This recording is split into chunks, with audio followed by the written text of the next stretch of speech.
Selamat pagi, perkenalkan saya Jamal Mata, serta PLDP 3, bagian teknik dan pengolahan angkatan 25. Hari ini kita akan membahas tentang manajemen bisnis.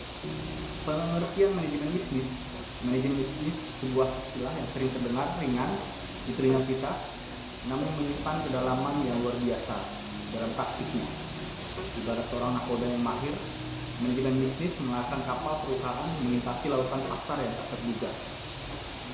Di dunia yang dinamis, di mana arus perubahan selalu baru dan tantangan sering tak terduga, manajemen bisnis menjadi kunci utama dalam memastikan bahwa setiap aspek organisasi berjalan selaras menuju tujuan yang sama. Dari memastikan roda operasional berputar efisien, mengelola sumber daya manusia agar tetap produktif, hingga mengatur strategi finansial untuk pertumbuhan berkelanjutan. Semua ini bukanlah tugas yang mudah, namun dengan pengetahuan dan strategi yang tepat, manajemen bisnis mampu mengubah tantangan menjadi peluang yang berharga.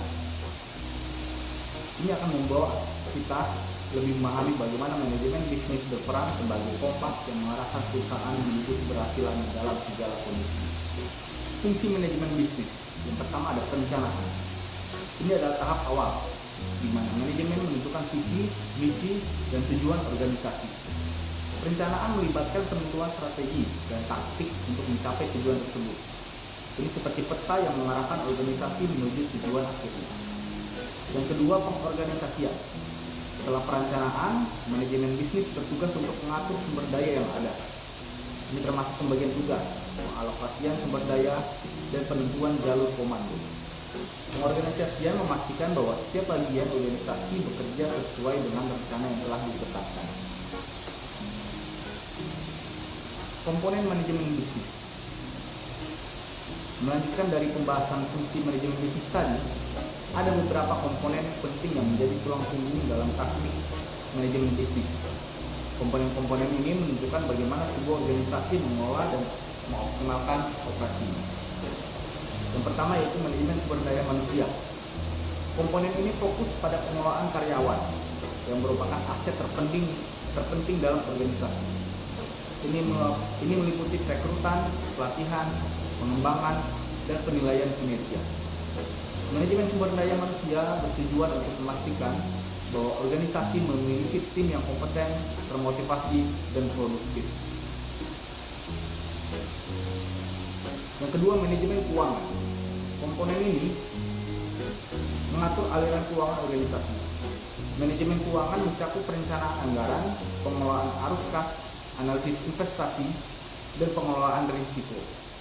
Komponen ini memastikan bahwa organisasi memiliki sumber daya finansial yang diperlukan untuk operasi dan pertumbuhannya. Yang ketiga, komponen manajemen operasional. Berfokus pada proses produksi dan operasional. Ini termasuk manajemen rantai pasokan, kontrol kualitas, dan optimasi proses.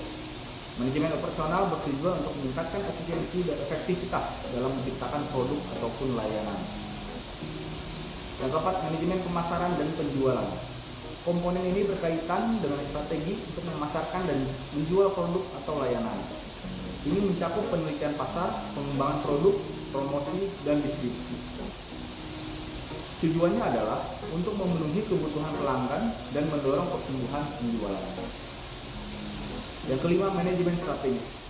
Komponen ini melibatkan pembuatan dan pelaksanaan rencana dan kebijakan jangka panjang organisasi.